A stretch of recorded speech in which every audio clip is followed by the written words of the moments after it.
Smugglers తెలివి మీరిపోయారు. అధికారులు ఎప్పటికప్పుడు వారిని కట్టడి చేస్తున్న కొత్త పద్ధతుల్లో బంగారాన్ని తరలిస్తున్నారు. లేటెస్ట్ గా దుబాయ్ నుండి అహ్మదాబాద్ వచ్చిన విమానం టాయిలెట్ స్పీకర్స్ లో బంగారం బయటపడటం అధికారులు సైతం ఆశ్చర్యపోయేలా చేస్తోంది.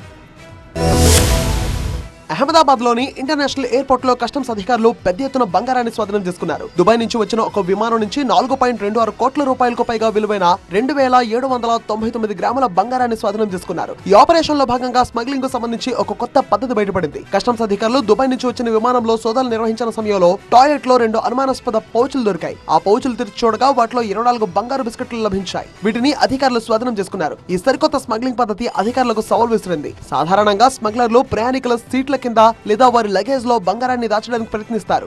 విమానంలోని టైల్ స్పీకర్ లో బంగారు బిస్కెట్లను దాచి ఉంచడాన్ని ఎవరూ ఊహించలేదు. ఈ బంగారం తమదే అని ఎవరూ క్లెయిమ్ చేయకపోవడంతో ఇది ఎవరి పని అని తెలుసుకునే దిశగా అధికారులు విచారణ మొదలుపెట్టారు. విమానంలో ఈ బంగారాన్ని ఎవరు పెట్టారో, దాని ఉద్దేశం ఏంటి అనే విషయాలను కనుగొనే దిశగా దర్యాప్తు చేస్తున్నారు. విమాన కాక్పిట్ సమీపంలోని అమర్చిన సీసీటీవీ కెమెరాల ఫుటేజ్ ను పరిశీలించడం ద్వారా ఈ బంగారు బిస్కెట్లను ఎవరు తీసుకొచ్చారో, టాయిలెట్ లో ఎవరు దాచారో అనే విషయాలు వెలుగులోకి వచ్చే అవకాశం ఉంది. దీంతో పాటు విమానంలో టాయిలెట్ ను ఉపయోగించిన ప్రయాణికులను గుర్తించేందుకు కస్టమ్స్ శాఖ ప్రయత్నిస్తోంది. దీని ద్వారా నిందితులు దొరికే అవకాశం ఉందని భావిస్తోంది.